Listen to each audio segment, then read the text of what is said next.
सुशांत जी, आपकी बातों से इत्तेफाक नहीं रख रहे थे, वो नाम में सिर हिला रहे थे। उसके बाद जफर साहब मैं फौरन आपके पास आऊंगी। सुशांत सर जी, उनकी बातों में कहाँ गलती नजर आई आपको, कहाँ गलत बात कही उन्होंने? दुबे जी के एक फैक्चुअल मिस्टेक है। ट्रोइका प्लस की जो वो बात कर रहे हैं उसमें सिर्फ 4 देश हैं, और उसमें अमेरिका ने हमारे को बाहर नहीं रखा, उसमें रूस ने हमारे को बाहर रखा है।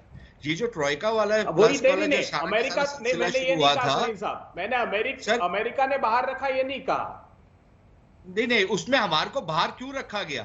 हमारे को बाहर इसलिए रखा गया क्योंकि जो रूसी हैं, जो जिनको हम बड़ा अपना दोस्त मानते हैं, उनके जो स्पेशल इन्वॉय हैं, उन्होंने कहा कि भाई आप तो तालिबान से बात नहीं करते, तो फिर आपका कोई असर और रसूख नहीं है, तो फिर आपको क्या यहां पर आने की जरूरत? अब मुद्दा भारत के लिए यह है, या था और रहेगा, कि तालिबान जैसी जो एक गिरोह है, क्या हमको उनके साथ बात करनी चाहिए या नहीं करनी चाहिए? क्या हमारे तो क्या आप कह सकते हैं कि भारत ने बात नहीं की उनसे? हमारे यहाँ पर हम लोग इतना शोर मचाते हैं बीजेपी और आरएसएस को लेकर के, और फिर हम कहते हैं कि तालिबान, बताइए, कोई कंपैरिजन ही नहीं है। लेकिन तालिबान के साथ बात करिए भाई, अगर आप तालिबान के साथ बात कर सकते तो आईसिस के साथ क्यों नहीं कर सकते? तालिबान और आईसिस में क्या अंतर था आपको लगता है? तो मेरे ख्याल भारत सरकार ने जो अफगानिस्तान की लेजिटिमेट हुकूमत थी उसके साथ अपने रिश्ते बढ़ाए, अफगानिस्तान की जनता के साथ अपने रिश्ते बढ़ाए, और मेरे ख्याल ये बिल्कुल सही नीति थी। आगे चलकर देखते हैं, अगर तालिबान जो है अपना व्यवहार जो है वो बेहतर करते हैं, आतंकवाद नहीं फैलाते, और जो तमाम उन्होंने आश्वासन दिए हुए हैं उस पर उतरते हैं, तो बिल्कुल जरूर उनके साथ दरवाजे खुल सकते हैं। और अगर वो सब कुछ वही करते हैं जो अभी तक हमारे को आशंका है कि वो करेंगे, चाहे भारत में करें या दुनिया के और किसी कोने में करें, तो फिर हम सिर्फ अकेले नहीं उनसे जूझेंगे, फिर बाकी सारी दुनिया भी जूझेगी। और हमको वैसे भी देखिए, हमको एक चीज याद रखनी चाहिए चित्रा, भारत के ऊपर आतंकवाद तालिबान नहीं थोपेगा, भारत के ऊपर आतंकवाद जो है पाकिस्तान थोपेगा। भारत के ऊपर जो आतंकवाद है उड़ के नहीं आएगा, वो पाकिस्तान के जरिए आएगा। हमारा दुश्मन पाकिस्तान था, पाकिस्तान है, पाकिस्तान रहेगा, और हमारी सारी की सारी नीतियां जो होनी चाहिए पाकिस्तान को खदेड़ने की होनी चाहिए। अब तालिबान के साथ मिलकर क्या पाकिस्तान और ज्यादा भयावह स्थिति हमारे लिए पैदा कर सकता है? ठीक है जी, अबे दुबे जी जल्दी से, उसके बाद सिर्फ 10 सेकंड। देखिए सलीम साहब, फिर आपने बताइए कि जो मजीद अल कतनी का स्टेटमेंट था, कतर के ऑफिशियल का था, जिस पर भारत की सरकार ने रिएक्ट करने से मना कर दिया। अच्छा, अब रिएक्ट करने से मना कर दिया, तो क्या वो मुलाकात नहीं हुई? This is called the dumbing down of diplomacy. Dumbing down किस तरीके से होती है? एक होता है आप औपचारिक तौर पर, आप एक राजनीतिक तौर पर किसी लोगों के साथ आप एंगेज कर रहे हैं।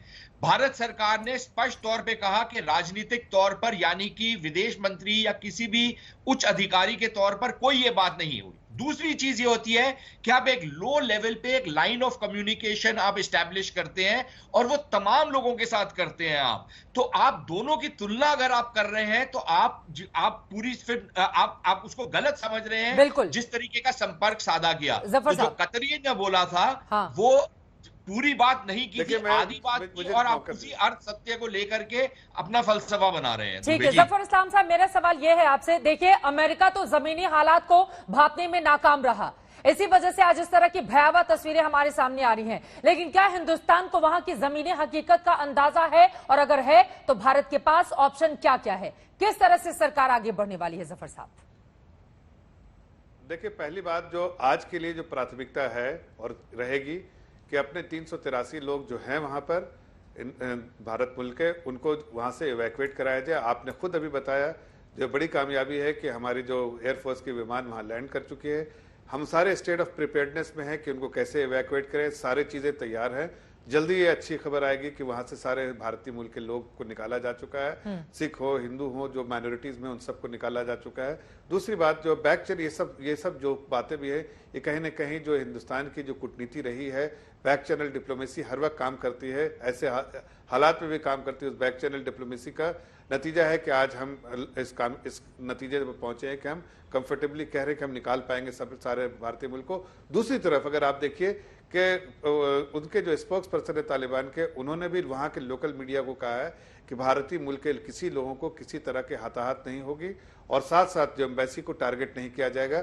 तो ये एक कंफर्टिंग न्यूज है हम सभी देशवासियों के लिए, और मुझे लगता है कि आज जब सबसे बड़ी प्राथमिकता होनी चाहिए, जो हमारे सरकार की प्राथमिकता है कि लोगों को वहां से लेके जाया जाए। बाद में जो डिप्लोमेटिक एफर्ट्स क्या होंगे, कैसा पैन आउट होगा, हमारी क्या प्राथमिकता होगी, किस तरह से हम अपने इंटरेस्ट को सेफगार्ड करते, किस मुल्कों से कैसे रिश्ते बनाएंगे, वहां की सरकार को हम एक्नॉलेज करेंगे नहीं करेंगे, ये सब बातें जो है वो आज इस वक्त जो है अधूरी सी लगती है, इसलिए कि अभी पिक्चर जो है क्लियर नहीं है। और मुझे लगता है कि हमारी जो प्राथमिकता इस वक्त होनी चाहिए, और तू मैं जो है और इस वक्त राजनीति करने का जो तरीका है कांग्रेस स्पोक्स पर्सन का, देश की जनता देख रही है और वो पूरे तौर से समझती है कि हर वक्त हर ऐसे हालात में जब देश की जनता को उम्मीद रहती है कांग्रेस पार्टी से कि वो अच्छे तरह से बिहेव करेगी, वो इररेस्पॉन्सिबल बिहेवियर उनका रहता है और देश के सामने पूरे तौर से कांग्रेस पार्टी एक्सपोज होती है कि वो जनता की नहीं, उनको सत्ता की फिक्र है, जनता की फिक्र नहीं। तो ये तो ठीक है, सत्ता की लालच में, सत्ता की मोह में भी आप देखिए किस तरह से बड़ी बड़ी होर्डिंग्स लगाई गई थी महिलाओं की, या बड़े बड़े पोस्टर्स लगाए गए थे, उसको अब किस तरह पेंट किया जा रहा है।